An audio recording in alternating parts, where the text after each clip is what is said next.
Praise the lord. మన ప్రభువును రక్షకుడైన యేసుక్రీస్తు నామంలో మీ అందరికీ వందనాలు. పరిశుద్ధ గ్రంథం నుండి కీర్తనలు 118వ అధ్యాయం 22వ వచనం మనం చూసినట్లయితే, ఇల్లు కట్టువారు నిషేధించిన రాయి మూలకు తలరాయి ఆయను.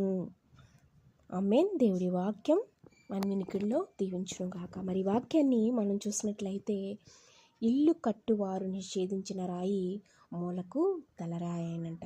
మరి ఈ మాటను మనం చూసినట్లయితే, మరి ఏదైతే మనం ఇది పనికి రాదు అని చెప్పి పక్కన పెడతామో దేవుడు దాన్నే ఒక ఉన్నతమైనటువంటి శిఖరం మీద నిలబెడతాడు. మరి ఇక్కడ చూసినట్లయితే పరిశుద్ధ గ్రంథం నుండి ఎబ్బేజు యొక్క జీవితాన్ని మనం చూసినట్లయితే, మరి మనం మొదటి దినవృత్తాంతములు 4వ అధ్యాయం 9 నుంచి 10 వచనాలు మనం చదివినట్లయితే అక్కడ ఎబ్బేజు గురించి ఒక వ్రాయబడి ఉంటుంది. మరి ఆ మాటలు మనం పరిశుద్ధ గ్రంథం నుండి మనం చూసినట్లయితే చాలా అక్కడ మనకి కనిపిస్తూ ఉంటాయి. మరి ఎబ్బేజట మరి తన తల్లికి బాధలు అంటే వేదనలో పుట్టిన బిడ్డ. ఆ బిడ్డకి ఆ వేదనలో పుట్టిన బిడ్డను చూసినటువంటి తల్లి మరి తనకి ఎబ్బేజు అనే పేరు పెడుతుంది. మరి ఎబ్బేజు అనే పేరుకి అర్థం చూసినట్లయితే బాధ లేక వేదన. మరి మన జీవితాల్లో కూడా కొన్నిసార్లు మరి పరిస్థితులు, కుటుంబం, గతం మరి చాలా పరిస్థితులు అన్నమాట. ప్రతి ఒక్క బాధ కూడా ఉండొచ్చు, చాలా బాధలు ఉండొచ్చు, చాలా పెయిన్ఫుల్గా ఉండొచ్చు. కానీ ఇది మన జీవితాల్ని, మన యొక్క పరిస్థితుల్ని, మన యొక్క భవిష్యత్తును మాత్రం ఎంత మాత్రం నిర్ణయించదండి. మరి ఎబ్బేజుని చూసినట్లయితే ఎబ్బేజు మరి నా భవిష్యత్తు ఎలా ఉంది, నా పేరు ఎలా ఉంది, నా భవిష్యత్తు ఇటు రీతిగానే ఉంటుంది, నా జీవితం ఇంకా ఎందుకు పనికిరాదు, నేను ఇలాగే మరి ఉండిపోతానేమో అనుకోలేదు. కానీ ఎబ్బేజుని చూసి ఇక్కడ మనం చాలా విషయాలు నేర్చుకోవచ్చండి. మరి ఎబ్బేజు జీవితంలో బాధపడుతూ మూలనైతే కూర్చోలేదు. కానీ మరి మనుషులతో అయితే నన్ను ఇలా పిలుస్తున్నారు, నన్ను ఇలా అంటున్నారు, నా జీవితం వేదన, నా జీవితం బాధ, ఇంకా నేను బ్రతుకు దినములంటే దుఃఖంలోనే బ్రతుకుతాను అనైతే తను బాధపడలేదు, తాను నిరుత్సాహపరుచుకోలేదు. కానీ మరి దేవుడిచ్చిన ధైర్యంతో ముందుకు సాగాడు. తను ఏం చేశాడంటే, ఏ దేవుడైతే తనను పుట్టించాడో తన్నే ఆశ్రయించాడు. దేవుని యొక్క కృప కొరకు వేచి ఉన్నాడండి. మరి ఎట్టి రీతిగా ఎబ్బేజు తన పరిస్థితులను చూసి బాధపడకుండా దేవుని దగ్గరికి వెళ్ళి ఎలా అయితే ప్రార్థించాడో మనం చూసినట్లయితే అతని ప్రార్థన మరి, ప్రభువా నన్ను ఆశీర్వదించు, నా సరిహద్దులను విశాలపరచమని చెప్తాడు. మరి తన దేవుడి యొక్క చెయ్యిని తనకి తోడుగా ఉంచమని అడుగుతాడు. ఏ కీడు కూడా తనకు రాకుండా కాపాడమని అడుగుతాడు. ఎంత మరి ఆశీర్వాదకరమైన ప్రార్థన చేశాడండి మరి ఎబ్బేజు యొక్క ప్రార్థన ఎంత శక్తివంతమైన ప్రార్థన. ఎబ్బేజు మరి మనం చూసినట్లయితే మొదటిగా తను ఏం చేశాడండి, మరి బాధలో పుట్టిన జీవితమని మరి భయపడిపోతూ, కృంగిపోతూ, వేదన పడుతూ, తను కృంగదీసుకుంటూ మరి బాధలో బ్రతికేయలేదండి సరిపెట్టుకుని. మరి రెండవది చూసినట్లయితే ఎబ్బేజు మరి ఎవరిని ఆశ్రయించాడండి, మనుషుల్ని ఆశ్రయించలేదండి, దేవాతి దేవుణ్ణి ఆశ్రయించాడు. ఆయన మాత్రమే తన్ని విడిపించగలడు అని చెప్పి తను గ్రహించాడు. మూడవది ఏం చేశాడంటే, ఆశీర్వాదం కొరకు మరి దేవుని యొక్క మహిమ సింహాసనాన్ని ధైర్యంతో చేరుకున్నాడండి. మరి చేరి ఏం చేశాడండి, ఎబ్బేజు చిన్నగా ఆలోచించలేదండి. నా జీవితం మరి దేవుడా కొంచెం నన్ను ఆశీర్వదించు, నాకు కొద్దిగా నన్ను దీవించు అని అనలేదు. కానీ ఎబ్బేజు తన జీవితంలో గొప్ప ఆశీర్వాదాలు కోరుకున్నాడండి. పెద్దగానే కోరుకున్నాడు, ఆశీర్వాదాలు పెద్దగానే అడిగాడు. మరి మనకి తెలియని విషయం ఏంటంటే, మనం కూడా చాలు ఇంతే సరిపోతుంది అని కాదు, కానీ దేవుని దగ్గర గొప్ప ఆశీర్వాదాలు అడగాలండి. ఎప్పుడూ కూడా మనం చిన్నగా ఆలోచించకూడదు. మన ఆలోచనలో చిన్నగా మాత్రం ఎంత మాత్రం ఉండకూడదండి. మరి చూసినట్లయితే మరి ఈ ఎబ్బేసు ఎంత ధైర్యంగా దేవుని మహిమ సింహాసనాన్ని మరి తన పాదాల చెంత చేరి ఆయన ఎంతగా వేడుకున్నాడో మనం మరి ఇక్కడ చూడొచ్చండి. మరి 4వదిగా మనం చూసినట్లయితే ఎబ్బేసు దేవుని తోడు కావాలని కోరుకున్నాడు. మరి దేవుని యొక్క తోడు మనతో ఉంటే మనకి ఏదైనా మరి పొందలేనిదంటే ఏదైనా ఉంటుందండి. మరి ఎబ్బేసు అడిగింది కేవలం సంపద అడగలేదు, డబ్బు అడగలేదండి దేవుణ్ణి. మరి ఏవేవో వజ్రాలు అడగలేదు, తను ఏదో అడగలేదు, కానీ దేవుని సన్నిధిని అడిగాడు. ఆయన యొక్క సన్నిధిని, ఆయన యొక్క ప్రజెన్స్ అడిగాడు అక్కడ. మరి అడిగినప్పుడు దేవా నీ చెయ్యి నాతో ఉంటే నాకు చాలని అడిగాడండి. దేవుని చెయ్యి తోడుగా ఉంటే మన జీవితాలు ఎలా ఉంటాయండి, మన మార్గాలు ఎలా ఉంటాయి, మన నిర్ణయాలు ఎలా ఉంటాయి, మన జీవితంలో మరి ఎంత ఆనందం పొంగి పొర్లిపోతుందండి. మన జీవితాల్లో మరి శాంతి, సమాధానం, ఆయన యొక్క కృప మన జీవితంలో నిండుకొని ఉంటుంది. మన మార్గం కూడా, మనం వెళ్ళే దారి కూడా సరైన దారిలో ఆయన మనం చేపట్టుకుని నడిపిస్తాడు.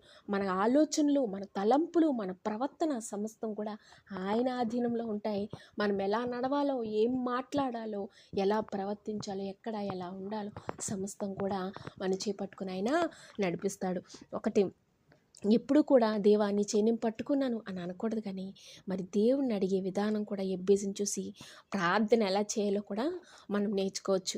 మరి ఎబ్బేసు దేవుని చేయిని ఆయనకు తోడుగా ఉంచమన్నారు. అవును కదండి, మనం చేపట్టుకుంటే విడిచిపెట్టేస్తాం కదండి. మనం కొన్నిసార్లు మనం చిన్నపిల్లలుగా ఉన్నప్పుడు మరి మా బాబు బయటికి వెళ్ళినప్పుడు నా చేపట్టుకుని నడుస్తూ ఉంటాడు, సడన్గా విడిచిపెట్టేస్తూ ఉంటాడు. సో నేనేం చేస్తానంటే వాడి చేయి గట్టిగా పట్టేసుకుంటాను.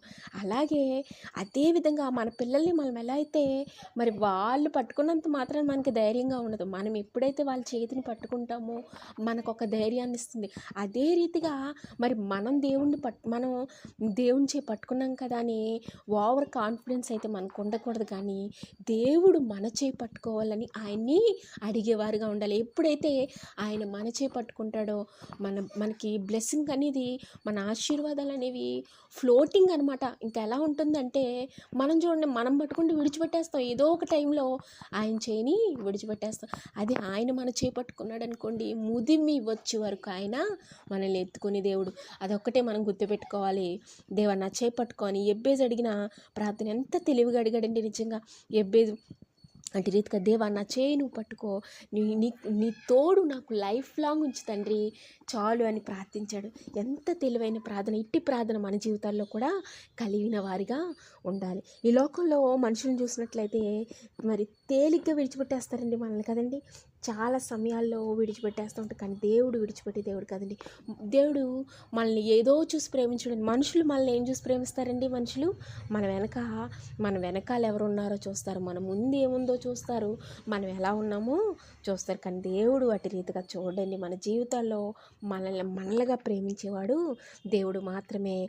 ఆయన ప్రేమ సాటి లేనిది, సరిపోల్చలేనిది. ఆయన ప్రేమకి ఏది కూడా సాటి రాదు. ఇది ఏది కూడా ఆయన ప్రేమతో పోల్చలేమండి. దేవుని ప్రేమ అగాపే ప్రేమ. నిజంగా ఆయన ప్రేమకు సాటి అనేది ఏది కూడా లేదు.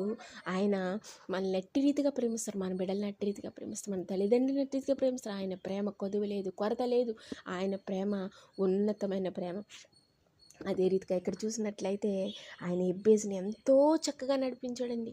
ఎంతో చక్కగా నడిపించాడు. తన జీవితంలో తోడుగున్న తను ఏదైతే ప్రార్థన చేశాడో ఆ ప్రార్థన అంతటిని ఆయన ఆలకించాడు. 5వదిగా మనం చూసినట్లయితే ఎబ్బేసు తన జీవితంలో కీడు నుంచి కాపాడమని ఆయన అడిగాడు. కీడు నుంచి కాపాడమని అడిగాడు. ఎబ్బేసు తన జీవితంలో పాపము, కీడు రాకూడదని, తన జీవితంలో ప్రవేశించకూడదని, అసలు తన దరిదాపుల్లోకి రాకూడదని ప్రార్థించాడు. మనం కూడా ప్రతి ఒక్క చెడు అలవాట్లు, పాపం నుండి దూరంగా ఉండాలని ఆయన సన్నిధిలో ప్రార్థించేవారుగా ఉండాలి. వస్తాయి ఆలోచనలు, వస్తాయి తలంపులు, వస్తాయి. ఆ పాపపు ఆలోచనలు, పాపపు తలంపులు ఏదైనా మనం ఆలోచిస్తున్నప్పుడు చూడండి, ఏదైనా సందర్భం వచ్చేసరికి మనలో 2 ఆత్మలు ఉంటాయంట. ఒకటి పర్లేదు ఇచ్చేసి ఏది చేసినా పర్లేదు, నువ్వు తప్పు చేసే పర్లేదు, నువ్వు ఎలా జీవించినా పర్లేదు, పరలోకి వెళ్ళిపోతావు అంటది. రెండవది అంట కదా, నువ్వు సరిగ్గా జీవించాలి, యథార్థంగా బ్రతకాలి, దేవునికి లోబడాలని చెప్తుంది. ఎప్పుడైతే మొదటి ఆత్మకు లోబడతామో దేవుని ఆత్మకు లోబడి ఎప్పుడైతే ఆయన ఉన్నాడు, ఆయన చూస్తున్నాడని ఎప్పుడైతే భయం కలిగి ఉంటామో మన జీవితాల్లో గొప్ప ఆశీర్వాదాలు, గొప్ప దీవెనలు మనం పొందుకుంటాం. ఆయనకి ఎప్పుడైతే మనం లోబడే జీవితం కలిగి మన జీవితాన్ని పూర్తిగా ఆయనకు అప్పగించేయాలి. చూడండి, ఎబ్బేసు పూర్తిగా తనను తాను ఆయనకు అప్పగించుకున్నాడు. మరి తన సరిహద్దులను విశాలపరిచాడు దేవుడు, తనకు ఆశీర్వాదం ఇచ్చాడు. తను ఏదైతే మనుషులు తనలో ఏం చూశారండి, మరి ఎబ్బేసు అంటే వేదన. మనం ఇక్కడ చివరగా చూసినట్లయితే ఎబ్బేసు అంటే ఆ పేరుకి అర్థం వేదన, మరి బాధ. మరి మనుషులందరూ కూడా తనలో వేదన, బాధ, మరి తన్ని చాలా తక్కువగా చూశారు. కానీ దేవుడిని ఎప్పుడైతే ఆశ్రయించాడో, దేవుని సన్నిధిలో ఎప్పుడైతే ప్రార్థించాడో, మరి దేవుడు ఏం చేశాడండి, మరి ఏదైతే మనుషులందరూ కలిపి తన్ని తక్కువగా చూసారో, ఏదైతే మైనస్గా ఎంచారో, ఆ మైనస్ని, ఆ బాధ, ఆ దుఃఖం అని చెప్పి తను ఎక్కడైతే తక్కువగా చూసారో, మరి ఆ మైనస్ని దేవుడు ప్లస్గా మార్చేశాడు. దేవుడు ఎప్పుడు నీ జీవితాల్లో కష్టాలు, బాధలు, శ్రమలు, ఇరుకులు, ఇబ్బందులు, భయంకరమైన పరిస్థితులు, ఉచ్చుల్లో పడున్నావు నువ్వు ఆలోచిస్తావో, ఆ ఉచ్చునే, ఆ బాధనే, ఆ దుఃఖాన్ని దేవుడు సంతోషంగా, మరి సంతోష వస్త్రాన్ని ధరింపచేస్తాడు. దుఃఖానికి ప్రతిగా రెట్టింపు సంతోషాన్ని, మరి అవమానానికి ప్రతిగా రెట్టింపు ఘనతను ఆయన ఇస్తాడు. దావీదును మనం ఈ దినాన్ని జ్ఞాపకం చేసుకున్నట్లయితే, ఈ సమయంలో దావీదు ఒక గొర్రెల కాపరి. తన తండ్రి, తన అన్నదమ్ములు తన్ని మరి తక్కువగా చూసి తక్కువ స్థితిలో నెట్టివేసినప్పటికీ, మరి ఒకానొక సమయంలో దేవుడు మరి సమూయేలుని పంపిస్తాడు. నా సేవకుడిని అభిషేకించమని పంపినప్పుడు, యెషయాకి చెప్పినప్పుడు ఆ మాట, మరి యెషయా తన కుమారులందరినీ తీసుకొచ్చి సమూయేలు ముందు నిలవబెడతాడు ఒక్కొక్కరుగా. మరి వాళ్ళంతా చూసినట్లయితే, మానవ రీతిగా మనం చూసినట్లయితే వాళ్ళెంతో అందగాళ్ళు, మరి ఎంతో బలసూరులు, ఎంతో ప్రావీణ్యత, యుద్ధంలో ప్రావీణ్యత కలిగిన వ్యక్తులు, మరి సకల మరి ప్రావీణ్యతలు కలిగిన వ్యక్తులైనప్పటికీ దేవుడు ఏం చేశాడండి, నో అని చెప్పాడు కదండి. ప్రతి ఒక్కరిని మరి దేవుడు పక్కకు పెట్టేశాడు ఆయన. చివరిగా మరి ఇంకా ఎవరున్నారు, అందరూ అయిపోయారు కదా అనుకుంటున్నప్పుడు, మరి చివరిలో మరి ఇంకొక కుమారుడు ఉన్నాడు కనా అని అన్నప్పుడు, మరి వాడు గొర్రెల కాపరి ఎందుకు పనికిరాడు అన్నట్లుగా తన అన్న, తన తండ్రి బహుశా అనుకోవచ్చేమో, కానీ మరి తను తీసుకొచ్చి, మరి పర్వాలేదు తను తీసుకురమ్మన్నప్పుడు తను తీసుకొచ్చి అక్కడ నిలవబెట్టినప్పుడు, మరి దేవుడు ఏమన్నాడండి, ఇతడే ఇతడే నేను ఎన్నుకున్నటువంటి నా ప్రియ సేవకుడు అని చెప్పాడు. అదే రీతిగా మనుషులందరూ వెళ్ళేయచ్చు, నువ్వు నమ్మిన వారే వెళ్ళేయచ్చు, నీ రక్త సంబంధులే వెళ్ళేయచ్చు, నువ్వు నమ్మి నువ్వెంతో ప్రేమించిన వ్యక్తులే నీ జీవితాంతం నీతో ఉంటారు అనుకున్న వాళ్ళే నిన్ను విడిచిపెట్టేయచ్చు. కానీ దేవుడు నిన్ను విడువని ఎడబాయని దేవుడు. ఆయన ఎప్పుడు కూడా నిన్ను విడిచిపెట్టేవాడు కాదు. నిన్ను ఆయన ఉన్నతమైన శిఖరాలు ఎక్కించే దేవుడు. ఎప్పుడైతే ఆయన నువ్వు ఆశ్రయిస్తావో నీ జీవితం ఉన్నతంగా ఆశీర్వదించబడుతుంది. ఉన్నతమైనటువంటి పరిస్థితులకు నువ్వు చేరుకోగలుగుతావు. నువ్వు ఎప్పుడైతే ఆయన ఎబ్బేజు ఆశ్రయించాడు, ఎబ్బేజు ప్రార్థించాడు, ఎబ్బేజు ఆయన ఆశ్రయించాడు, తన జీవితంలో ఏదైతే దుఃఖం, వేదన, శ్రమలు అన్నట్లుగా తన జీవితం మరి అందరూ ముద్ర వేసి అందరూ పక్క పెట్టేశారో, మరి అదే స్థితిని దేవుడు ఆశీర్వాదం కింద మార్చివేశాడు. ఎబ్బేసు ఏమని ప్రార్థించాడండి, ఆశీర్వాదం ప్రార్థించాడు. తన కొన్ని విషయాలు, కొన్ని అంశాలు దేవుని సన్నిధిలో పెట్టి ప్రార్థించాడు. తను ఏదైతే ప్రార్థించాడు, దేవుడు ఆ ప్రార్థన అంతటిని విన్నాడు. వినడమే కాదు, ఆ ప్రార్థనకి సమాధానం ఇచ్చాడు. సమాధానం ఇవ్వడమే కాదు, ఏదైతే ప్రార్థన చేశాడో ఆ ప్రార్థన చేసిన అంశాలన్నీ తన జీవితంలో నెరవేర్చాడు. ఈరోజు నువ్వేదైతే ప్రార్థించాలనుకుంటున్నావో ధైర్యంగా దేవుని మహిమ సింహాసనాన్ని చేరి ప్రార్థించు. నీ జీవితంలో ఈ వాక్యం ఎవరు వింటున్నారో నాకు తెలియదు, కానీ వింటున్న ప్రతి ఒక్కరికి నేను ఒకే మాట చెప్తున్నాను, మీరు ఏది ప్రార్థించినా నా దేవుడు నా ప్రార్థన వింటాడా, ఈ దేవుడు నా ప్రార్థన నిజంగా ఆలకిస్తాడా, నా పరిస్థితిని మారుస్తాడా? ఎస్, మారుస్తాడు, ఖచ్చితంగా మారుస్తాడు ఆయన.